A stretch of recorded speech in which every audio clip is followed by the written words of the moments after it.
Namaste everyone. Let's continue एकांकी संस्कार और भावना बाय विष्णु प्रभाकर जी। इसके प्रीवियस वीडियो में पहले के वीडियो में हमने देखा था कि किस तरह उमा और माँ एक दूसरे से बातें कर रहे हैं। अविनाश बीमार होता है और माँ को लगता है कि ये सारा दोष सारा फॉल्ट माँ का ही है। अब आइए इस वीडियो में हम इसके आगे की कहानी जानने का प्रयास करते हैं। Let's try. उमा, लेकिन माताजी इसमें सब दोष भाभी का है। भाभी अविनाश की वाइफ। वो तो है ही, पर बहू। उमा बात काट कर, मतलब बीच में ही बात काट कर। मैं अच्छी तरह जानती हूँ वे देखने में बड़ी भोली लगती है, परंतु माँ चौंक कर, भोली? उमा कहती है कि मैं जानती हूँ सारा दोष आपका नहीं भाभी का है। वे दिखने में तो बड़ी भोली लगती है, परंतु माँ चौंक कर सरप्राइज होके। चौंक क्यों जाती है? क्योंकि माँ को लगता है कि उमा उस अविनाश की वाइफ से, अविनाश की पत्नी से कभी मिली ही नहीं है। हाँ, बहुत भोली माताजी, बहुत प्यारी। जो एक बार देख लेता है वह फिर उस रूप को नहीं भुला सकता। बार बार देखने को मन करता है। उमा कहती है कि वो बहुत भोली है माताजी, बहुत प्यारी है। जो एक बार उनको देख ले वो उनके रूप को, उनकी ब्यूटी को भुला ही नहीं सकता। उनको एक बार देखने पर उन्हें बार बार देखने का मन करता है। यहाँ पे अविनाश की पत्नी का चरित्र चित्रण किया हुआ है। वो कैसी दिखती है? बड़ी बड़ी काली आंखें, उनमें शेषव की भोली मुस्कुराहट, अनजान में ही लज्जा से लाल हुए कपोलों पर रहने वाली हंसी। अविनाश की पत्नी, उसकी बड़ी बड़ी काली आंखें हैं, शेषव की भोली मुस्कुराहट, बच्चे के जैसी, एक स्मॉल चाइल्ड, अ किड, एक बच्चे के जैसी उसकी भोली मुस्कुराहट है। अनजान में ही लज्जा से, मतलब शर्म से, लाल हुए कपोलों पर रहने वाली हंसी, मतलब लाल लाल गाल पे कपोल, गाल, लाल लाल गाल पे चीक, लाल लाल गाल पे शर्माते हुए जैसे कोई हंस रहा है, वैसे बड़ी ही मनमोहक, बहुत ही प्यारी सूरत है उसकी, बहुत ही भोली दिखती है। माँ और भी अचरज से, पर उमा तूने क्या अविनाश की बहू को देखा है? उमा अब थोड़ी संभल कर, हाँ माताजी। कब?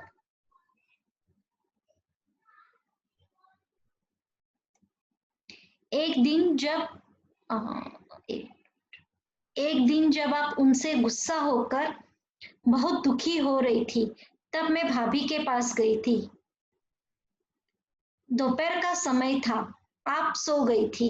सच माताजी, तब उनके रूप को देखकर मैं चौंक उठी थी।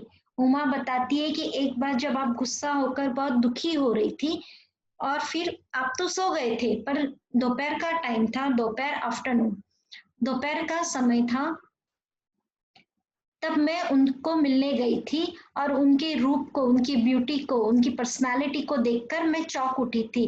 बंगाली इतने सुंदर होते हैं। बंगाली, इन इंग्लिश वी से बंगाली, पर हिंदी में लिखते वक्त बंगाली, इतने सुंदर होते हैं। मुझे देखकर वे मुस्कुराई। वेट वेट लेट मी,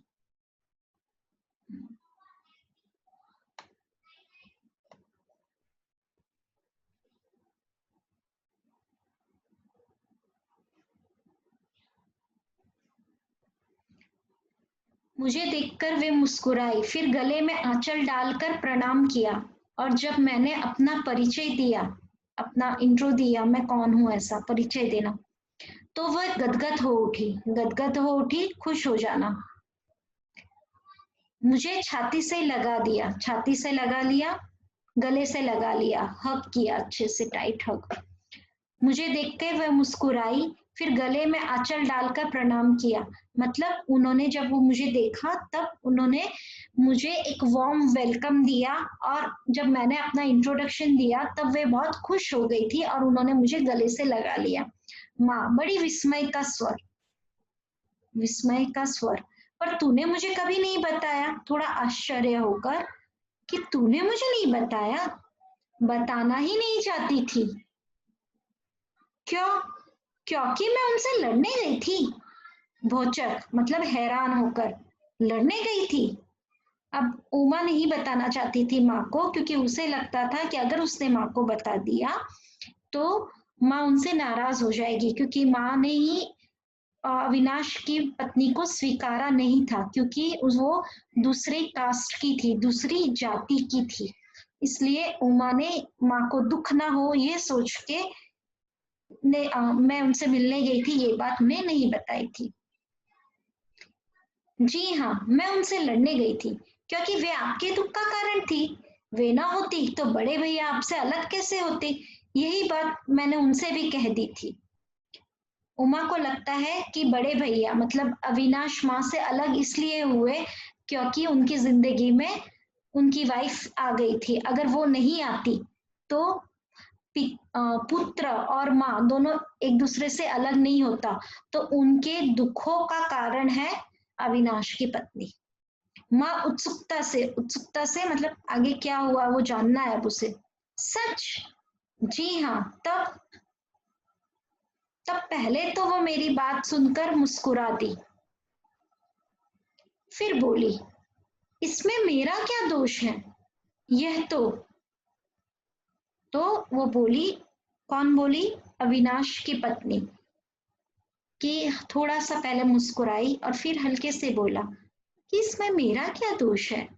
मुझे तब क्रोध आ रहा था, बात काटकर मैंने कहा, मतलब उमा को क्रोध आ रहा था, मुझे उमा को क्रोध आ रहा था। मैंने बात काट कर कहा, दोष तुम्हारा नहीं है तो किसका है? तुम ना चाहती तो बड़े भैया माँ को कैसे छोड़ देते? तुम अब भी चाहो तो सब कुछ ठीक हो सकता है, पर तुम उन्हें छोड़ सकती हो। तुम मतलब वो और कुछ कह रही है। तो अकॉर्डिंग टू उमा कि सारा दोष अविनाश की पत्नी का है, अगर वो अविनाश को छोड़ दे तो बड़े भैया और माँ दोनों साथ में रह सकते हैं और सब कुछ ठीक हो जाएगा। तो सारा दोष अविनाश की पत्नी का है। माँ चौंकती है। उमा, उमा, यह कहा तुमने? माँ को मन में तो लग रहा था कि चलो कह दिया, बट फिर भी थोड़ा चौंक जाती है कि ये कैसे कह दिया। भावावेश में मतलब उस समय बहुत ज्यादा मैं भावनाओं में बह गई थी, इसलिए मैंने ये कह दिया, मतलब बात करते करते उस बात में मैंने कह दिया। हाँ, मैंने स्पष्ट कहा था, माँ को बेटे से अलग करना पाप है, माँ का हृदय तोड़ना अत्याचार है, उस अत्याचार को दूर करने के लिए प्राण भी देने पड़े तो कम है। अभी यहाँ उमा थोड़ी और कुछ ज्यादा ही बोल देती है कि माँ को बेटे से अलग करना पाप है, माँ का दिल तोड़ना अत्याचार है, गलत काम है। उसको दूर करने के लिए, अत्याचार को दूर करने के लिए अगर जान भी देनी पड़े तो कम है। तो यहाँ तो मैं सिर्फ उसको, अविनाश को छोड़ने के लिए बोल रही हूँ। माँ उत्सुकता से, तो उसने क्या कहा? उमा, वह बोली, बहन मैं मानती हूँ, माँ बेटे के संबंध से बढ़कर और कोई संबंध नहीं है। पति भी वह जिसके लिए उसने समाज की ही नहीं वरन आपके हृदय की साक्षी दी है, जिसे वह प्यार करती है। अभी यहाँ पर अविनाश की पत्नी बोलती है कि बहन मैं मानती हूँ, माँ बेटे के संबंध से बढ़कर और कोई संबंध नहीं होता है। पति भी वह जिसके लिए उसने समाज की ही नहीं वरन अपने हृदय की साक्षी दी है। हृदय की साक्षी दी है मतलब गवाही दी है। उसने समाज ने कहा इसलिए अपने पति से शादी नहीं की थी, उसने अपने दिल की बात मानी थी। इन शॉर्ट उसका लव मैरिज था, प्रेम विवाह था, इसलिए वो बोल रही है मैंने मेरे मन की बात मान के अपने पति को अपनाया है। उस पति को मैं बहुत प्यार करती हूँ, उनके कहने पर मैं अपने प्राण तो दे सकती हूँ, परंतु उनको दुखी नहीं कर सकती। अविनाश की पत्नी बोल रही है ये सब। उनको मैं दुखी नहीं कर सकती और वह किसी को सुखी करने की कल्पना भी नहीं कर सकती। किसी को मतलब कि अपने पति को दुख देके मैं किसी और को सुखी करूं, ऐसा मैं कल्पना मतलब सोच भी नहीं सकती।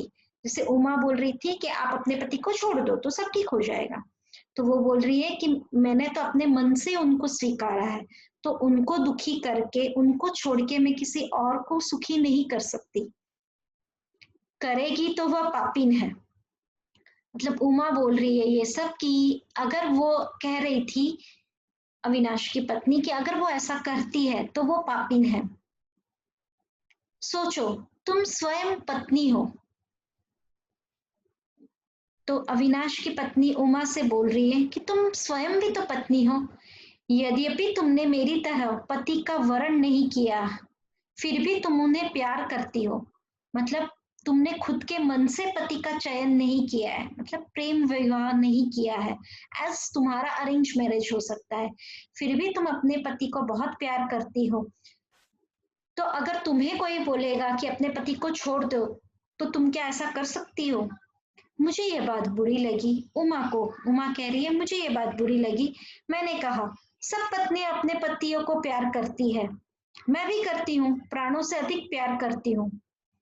तो वो बोलती है कि मैं भी करती हूँ, सब लोग करते हैं। तो सुनकर वे घबराई नहीं, चौकी भी नहीं, मतलब वो डरी नहीं, चौकी भी नहीं। और वो बोली, अविनाश की पत्नी बोलती है, सबकी बात मैं नहीं जानती, इतना अधिकार मेरा नहीं है,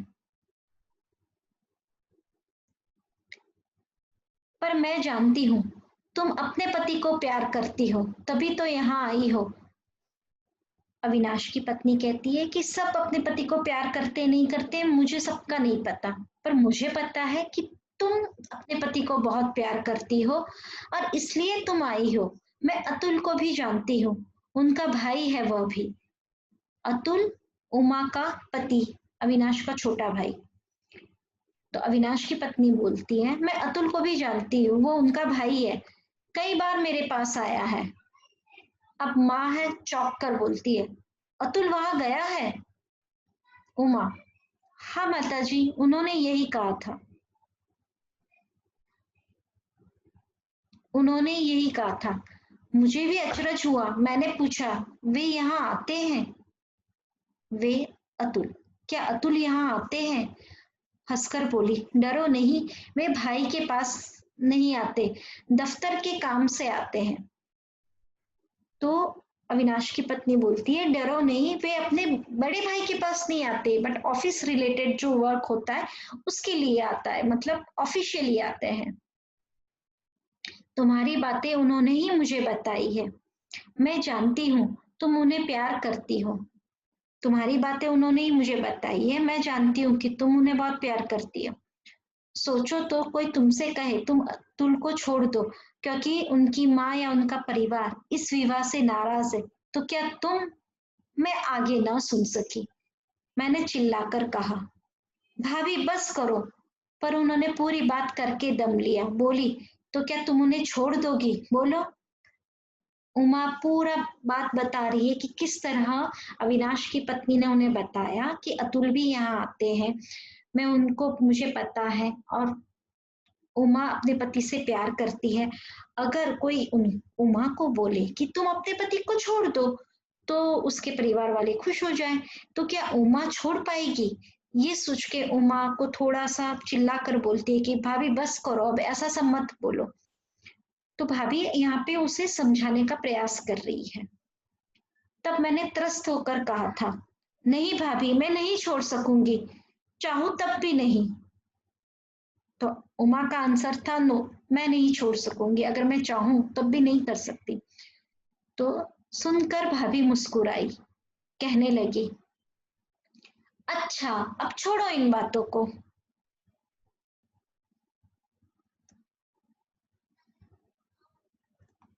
अच्छा अब छोड़ो इन बातों को, अभी तो आई हो और अभी ले बैठी ये पचड़े, आओ अंदर बैठे। अब भाभी थोड़ी काम हो गई, बोली छोड़ो बातों को, चलो बैठते। पर माता जी मुझे न जाने क्या हो रहा था, मेरा अंतर्मन, अंतरात्मा उसका क्या कांपने लगा था। मैं उन्हें देखती थी तो जैसे मोहिनी सी छा जाती थी। जैसे ही मैं ऐसे देखती थी तो ऐसे एक तरह से मोहित हो रही थी। अब वो उनकी और उसका आकर्षण बढ़ रहा था। वो उनसे प्रभावित हो रही थी, इन्फ्लुएंस हो रही थी इन शॉर्ट। उमा, मैं थी भी और नहीं भी। मैं इतनी इन्फ्लुएंस हो गई थी, इतना कुछ सोच रही थी कि मैं उस जगह पे थी, बट शायद नहीं थी क्योंकि वो सोच में डूबी हुई थी। तो फिजिकली प्रेजेंट थी, मेंटली शायद नहीं थी। मोहग्रस्त आदमी होता भी है और नहीं भी होता है। मतलब इन्फ्लुएंस्ड कोई हो जाता है और कुछ सोचते रहते हैं तो वो फिजिकली होता है बट मेंटली प्रेजेंट नहीं होता है। पर हुआ यही, मैं वहां ना ठहर सकी, वह पुकारती ही रह गई। मतलब ये सब होने के बाद मैं वहां ज्यादा देर तक रुक ना पाई। ये सब उमा बोल रही है माँ से।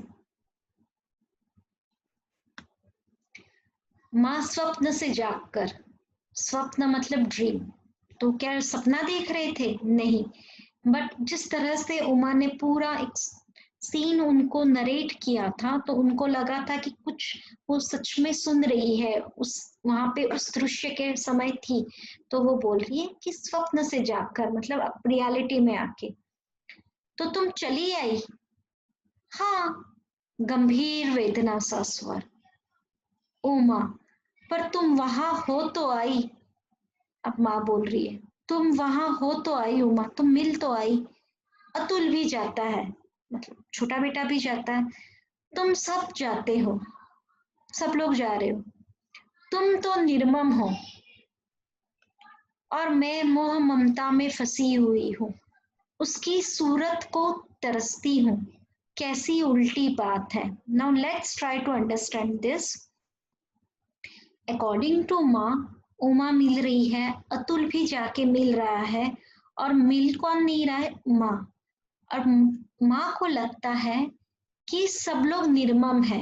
निर्मम, पहले प्रीवियस वीडियो में हमने ये देख लिया था कि निर्मम मतलब कठोर। तो सब लोग कठोर है। माँ को हमेशा लगता था कि सब लोग कठोर है और सिर्फ वो ही मोह ममता में फंसी हुई है। ममता की मूर्ति सिर्फ मैं ही सबसे प्यार करती हूँ, बाकी सब लोग बहुत कठोर है, निर्मम है।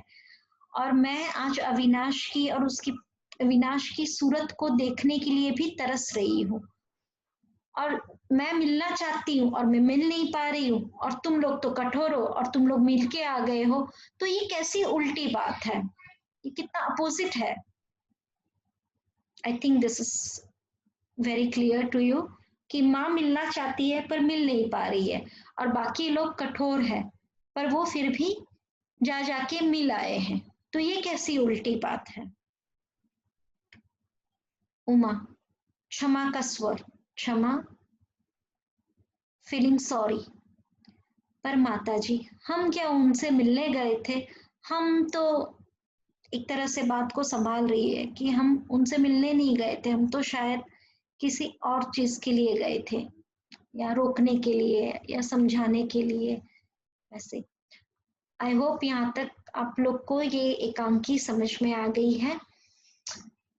हम इसके आगे की एकांकी संस्कार और भावना पार्ट 3 में देखेंगे। Have a nice day everyone. Bye.